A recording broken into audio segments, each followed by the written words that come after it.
नमा संस्कृताएं। प्यारे विद्यार्थियों, मैंने आपको बीए सेकेंड ईयर का जो संस्कृत का सिलेबस था उससे जो महत्वपूर्ण प्रश्न बनते थे वो मैंने आपको बताए।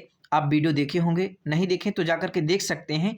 मैं आपको बता रहा हूं अब आप कॉपी कैसे लिखेंगे, क्योंकि ये बात आपको बहुत जानना जरूरी है। यदि आपको प्रश्न नहीं आता तो आप कैसे उसे लिखेंगे। और यकीन मानिए, यदि आपने 2-3 मिनट अपना समय देख कर ये वीडियो देख लिया तो आपके 20 से 25 नंबर बढ़ जाएंगे। और ये आप जब आपका रिजल्ट आएगा इसके बाद आप कहेंगे कि हाँ ये सही हुआ।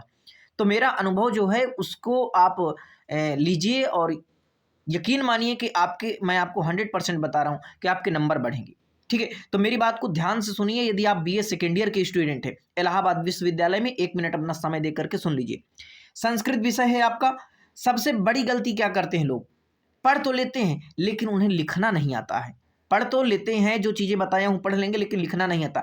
अभी से आप जो पेपर है आपका उसका प्रैक्टिस करिए, 1-2 बार वही प्रश्नों को लिखिए। हाँ, आपको बुरा लग रहा होगा, लेकिन यदि आप 1-2 बार अभ्यास करेंगे और फिर पढ़ेंगे, यकीन मानिए कि जब आप परीक्षा हॉल में बैठेंगे आपको इतना बेहतरीन लिखेंगे, क्योंकि वहाँ आपको थोड़ा डर रहेगा क्या प्रश्न पूछेगा, क्या प्रश्न पूछेगा। इसके चक्कर में आप बहुत चीज़ें गलत कर देते हैं। मैं सब बताया हूँ कि यही प्रश्न प्रश्न आएगा, फिर भी आपके मन में एक डर बना रहेगा, क्या आएगा क्या आएगा। मैं कहता हूँ बिल्कुल भी डर को मन से निकाल दो। जैसे डर आपके मन से निकल जाएगा वैसे आपकी जीत और आपके प्रश्न सही होने की संभावना और अधिक बढ़ जाएगी। तो सबसे बड़ी ये गलती करते हो, लिखते चलो। जो बता रहा हूँ उनको लिख लिख करके अभ्यास करो। सबसे पहले आपको आंसर हमेशा क्या करना है, किस प्रकार से उसको लिखना है। सबसे पहले जैसे मान लो, देखो कादम्बरी का है। अब इसमें मान लो आप कादम्बरी बाण भट्ट के बारे में नहीं लिखते तो कैसे आपको नंबर मिल जाएगा।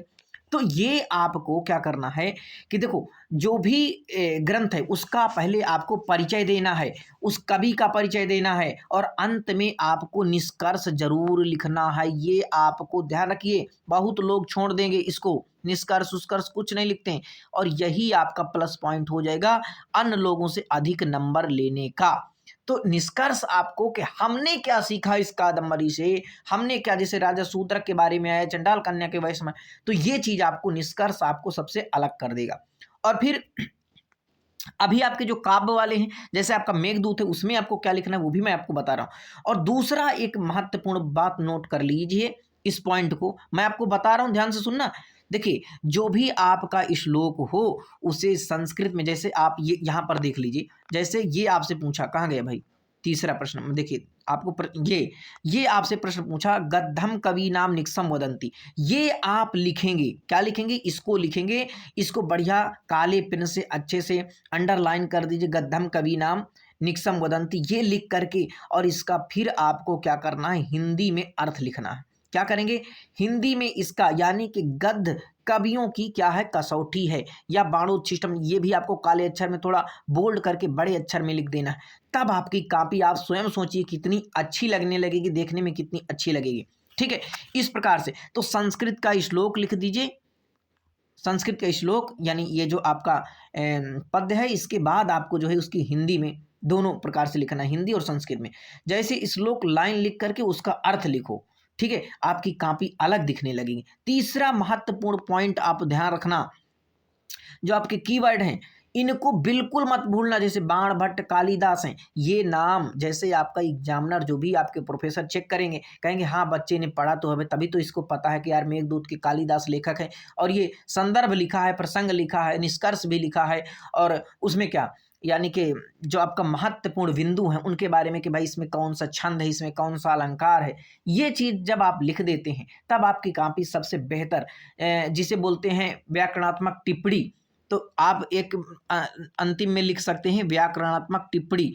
व्याकरणात्मक टिप्पणी का एक हेडिंग नीचे बना करके जैसे व्याख्या कर देंगे, इसके बाद आप व्याकरणात्मक टिप्पणी यहाँ पर ये पॉइंट में लिखेंगे, तब इसमें छंद, रस, अलंकार, ये सारी चीजें लिखेंगे तो आपकी कॉपी सबसे और बेस्ट लगने लगी। पांचवा एक पॉइंट आप नोट करिए, पांचवा मैं जो आपको बता रहा हूं, पांचवा किस प्रकार से आपको लिखना है। देखिए, अपना अनुभव बता रहा हूं इसलिए बात को ध्यान से सुनो। अपना जो भी प्रश्न आ रहा है बिल्कुल सही तरीके से लिखो। बहुत बड़ा प्रश्न करने के चक्कर में न रहो, बिल्कुल कम शब्दों में लिखो, लेकिन अच्छा साफ सुथरा लिखो। अब आप गीला पीछा कर देते हैं तो फिर कैसे नंबर मिलेगा? काटी पीटी कुछ करते हैं, जैसे ये लिखा बाणो सिस्टम गलत हो गया, फिर इसको इस तरह काटेंगे। इस तरह का कुछ भी काम नहीं करना, कुछ गलत हो गया भी उसे रहने दो या उसके आगे हिंदी लिख दो बस। बाकी ये काटी पटी देखो, अब ये कॉपी अच्छी लग रही, इस प्रकार से अगर मैं लिख देता हूँ तो आपको समझ में आएगा? नहीं आएगा ना। तो इस प्रकार से आपको ही जब देखने में अच्छी नहीं लग रही तो मुझे क्यों अच्छी लगेगी? इसलिए थोड़ा बेहतर तरीके से उसे लिखना, ठीक है। अब जो भी आप लिख रहे हो कुछ संस्कृत के ये जो जैसे इस तरीके हैं, इनको अंडरलाइन करते चलना ताकि साफ सुथरा लिखावट आपकी। यही चीज जो टॉपर होते हैं यही चीज अपनाते हैं।